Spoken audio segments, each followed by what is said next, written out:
Hi friends, మీరు గనక మన ఛానల్ ని ఫస్ట్ టైం చూస్తున్నట్టయితే ఖచ్చితంగా సబ్స్క్రైబ్ చేసుకోండి. ఎందుకంటే లేటెస్ట్ సినిమా అప్డేట్స్ అన్ని కూడా మన ఛానల్లో అప్ టు డేట్ అయితే ఉంటాయి. అవి మిస్ అవ్వకుండా ఉండాలంటే సబ్స్క్రైబ్ చేసుకోండి. ఇంకా మన మ్యాటర్ లోకి వెళ్ళిపోతే, అప్పుడు తిట్టుకున్నారు, మరి ఇప్పుడు పొగుడుతారా? అప్పుడు దురదృష్టం అనుకున్నారు, కానీ అది ఇప్పుడు అదృష్టంలా మారింది. ఎంతకి నేను మాట్లాడేది ఎవరి గురించి అంటే, దళపతి విజయ్ గారి ఫ్యాన్స్ గురించి. నిజంగా దళపతి విజయ్ గారి fans unluckiest to most luckiest fans అనే చెప్పాలి. ఈ మాట నేను ఎందుకంటానంటే, ప్రజెంట్ సిచ్యువేషన్ ని కాసేపు పక్కన పెట్టండి. బిఫోర్ తమిళనాడు అసెంబ్లీ ఎలక్షన్స్ గురించి మనం మాట్లాడుకుంటే, దళపతి విజయ్ గారు పొలిటికల్ ఎంట్రీ అయితే ఇచ్చారు. ఒక పార్టీని పెట్టారు, టీవీకే అనే పార్టీని అయితే పెట్టారు. ఇంకా నేను సినిమాలు చేయను, ఇదే నా లాస్ట్ సినిమా అని జననాయకన్ అనే ఒక సినిమాని అయితే చేశారు. ఇంకా అదే లాస్ట్ సినిమా, అదే ఫేర్వెల్ సినిమా అని ఫ్యాన్స్ కూడా చాలా భారీ ఎత్తున ఆ సినిమాని సెలబ్రేట్ చేసుకోవడానికి రెడీ అయ్యారు. తీరా కట్ చేస్తే, పండక్కైతే సినిమా అయితే రిలీజ్ అవ్వాలి, కానీ సెన్సార్ సర్టిఫికేట్ రాకపోవటం వల్ల ఆ సినిమా రిలీజ్ ఆగిపోయింది. ఫ్యాన్స్ కూడా డేలా పడిపోయారు. ఈ లోపేమో ఎలక్షన్ కోడ్ వచ్చేసింది. ఎలక్షన్ కోడ్ వచ్చిన తర్వాత సినిమాని ఏమో రిలీజ్ చేయకూడదు. ఈ లోపు మరొక బాంబు అయితే పేలింది. అదేంటంటే, విత్ హెచ్డి క్వాలిటీ, హెచ్డి ఆడియోతో సినిమా మొత్తం ఆన్లైన్ లోకి అయితే లీక్ అయిపోయింది. ఇలాంటి సిచ్యువేషన్ లో విజయ్ గారి ఫ్యాన్స్ అయితే ఉన్నారు. అందరూ కోరుకున్నది ఏంటంటే, విజయ్ గారు సీఎం అవ్వాలి. అన్ని అనుకున్న విధంగా జరిగాయి.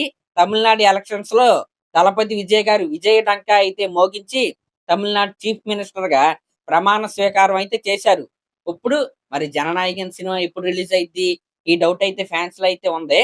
అంటే బిఫోర్ ఎలక్షన్స్ అంటే వేరే పార్టీ అయితే అధికారంలో అయితే ఉంది, సినిమాని అయితే ఆపారు, సెన్సార్ సర్టిఫికెట్ అయితే ఇవ్వలేదు. ఇప్పుడు స్వయానా విజయ్ గారే చీఫ్ మినిస్టర్ అయితే అయ్యారు. మరి ఆయన సినిమాని ఆయన రిలీజ్ చేసుకోకపోతే ఎలాగా, సెన్సార్ సర్టిఫికెట్ ఇప్పించకపోతే ఎలాగా? కాబట్టి ఫ్యాన్స్ వెయిటింగ్ అయితే ఎండ్ కార్డ్ అయితే పడింది. ఈ జూలై 24వ తారీఖున ఈ జననాయకన్ సినిమాని రిలీజ్ చేయడానికి ప్లానింగ్ అయితే జరుగుతుంది. ఆల్రెడీ ఓవర్సీస్ డిస్ట్రిబ్యూటర్లకి ఈ ఇన్ఫో అయితే పాస్ చేసేశారు. అదేంటంటే, జూలై 24న సినిమా రిలీజ్ అవబోతుంది, అందరూ రెడీగా ఉండండి అంటూ మెసేజ్ అయితే పంపించారు. అయితే విజయ్ గారి ఫ్యాన్స్ మోస్ట్ లక్కీయెస్ట్ ఫ్యాన్స్ అని నేను ఎందుకన్నానంటే, వాళ్ళు ప్రజెంట్ పిచ్చ హైలో అయితే ఉన్నారు. ఆల్రెడీ మూవీస్ లో తమిళనాడులో నెంబర్ 1 విజయ్ గారే. అఫ్ కోర్స్ ఆయన సినిమాలు మానేసినప్పటికీ ఆయనే నెంబర్ 1. దీంట్లో ఎటువంటి డిబేట్ అయితే లేదు. సినిమా కెరియర్ లో పీక్స్ లో ఉన్నారు సినిమాల పరంగా. ఇటు పొలిటికల్ పరంగా కూడా ఆయనే నెంబర్ 1. ఆల్రెడీ సీఎం సీట్ లో ఆయన అయితే కూర్చొని అయితే ఉన్నాడు. ఈ రకంగా ఒక chief minister cinema after elections, అది కూడా ఇన్ని బాధలు పెట్టిన తర్వాత, అంటే ఈ సినిమాకి సెన్సార్ సర్టిఫికేట్ ఇవ్వలేదు, సెలబ్రేట్ చేసుకునే అవకాశం ఇవ్వలేదు, సినిమాని ఏమో లీక్ అయిపోయింది. ఇన్ని జరిగిన తర్వాత ఇప్పుడు ఆ హీరో సీఎం అయిన తర్వాత ఆ హీరోకి సంబంధించిన సినిమా అయితే రిలీజ్ అవుతుంది. ఒక్కసారి ఊహించుకోండి, స్క్రీన్ పైన దళపతి విజయ్ కాకుండా సీఎం దళపతి విజయ్ అని పడితే అసలు దాని యొక్క యూఫోరియా ఎలా ఉంటది, దాన్ని సెలబ్రేట్ ఏ రకంగా చేస్తారు, నిజంగా మామూలు హై కాదనమాట. అటు పొలిటికల్ కెరియర్ పరంగా, ఇటు సినిమా కెరియర్ పరంగా పిచ్చ హైలో అయితే విజయ్ గారు ఉన్నారు. ఆయనతో పాటు ఆయన ఫ్యాన్స్ కూడా ఆ హైని అయితే అనుభవించబోతున్నారు. అంటే ముందు అనుకున్నట్టుగా సంక్రాంతికి జననాయకన్ సినిమా రిలీజ్ అయిపోయినా సరే ఎంత ఇదిగా సెలబ్రేట్ చేయరేమో. ఇప్పుడు ఆ సెలబ్రేషన్ ఏదైతే ఉందో 10 టైమ్స్ కాదు 100 టైమ్స్ అయితే మనం అయితే చూడబోతున్నాం. నిజంగా తమిళనాడు మొత్తం కూడా పండగ వాతావరణం అయితే ఉండబోతుంది. అఫ్ కోర్స్ ఈ సినిమా రీమేక్ అయినప్పటికీ, లీక్ అయినప్పటికీ బంపర్ ఓపెనింగ్స్ అయితే వస్తాయి. అంటే రీజనల్ ఇండస్ట్రీ అయినా సరే మీరు ఆశ్చర్యపడాల్సిన అవసరం అయితే లేదు.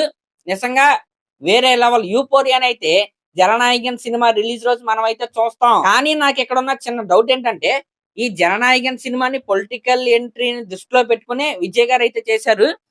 అవతల పార్టీ వాళ్ళ పైన సెటైర్స్ కూడా ఉంటాయి ఆ సినిమాలో. అసలు ఆ సినిమా చేసిన ఉద్దేశమే ఎలక్షన్ ముందు రిలీజ్ చెయ్యాలని. ఇక్కడ నాకు వచ్చిన డౌట్ ఏంటంటే, వీళ్ళే కావాలని రిలీజ్ చేశారా?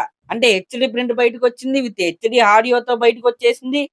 ప్లస్ ప్రొడ్యూసర్ కావచ్చు, ఎవరో కూడా ఇదిగా పెద్ద ఇష్యూ అయితే చేయలేదు. అమ్మో మా సినిమాని లీక్ చేసేసారు అది ఇది అని పెద్ద రచ్చ కూడా ఏమి చేయలేదు. చాలా స్మూత్ గా ఏదో ఒక కొత్త సినిమా ఓటీటీలోకి రిలీజ్ అయినట్టే ఆ ప్రింట్ కూడా ఉంది. ఎవరో కూడా అందరూ కూడా కామ్ గా అయితే ఉన్నారు. కాబట్టి అసలు ఈ సినిమా చేసిన ఉద్దేశమే సెటైర్లు వేయడానికి. అది ఎలక్షన్ తర్వాత రిలీజ్ అయితే ఎటువంటి ఉపయోగం అయితే ఉండదు. కాబట్టి ముందే లీక్ చేసేసారని నాకైతే చిన్న అనుమానం అయితే ఉంది. ఏదేమైనా సరే థియేటర్‌లో చూడటం వేరు, ఫోన్‌లో చూడటం వేరు. ఆల్రెడీ మన తెలుగులో 'అత్తారింటికి దారేది' ఒక ఎగ్జాంపుల్ అన్నమాట.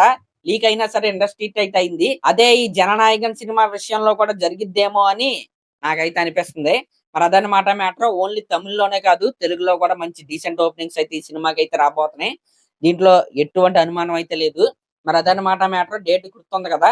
జూలై 24న రిలీజ్ చేస్తామని ఓవర్‌సీస్ డిస్ట్రిబ్యూటర్‌లకి ఇన్ఫో అయితే వచ్చింది. మెసేజ్ అయితే వచ్చింది.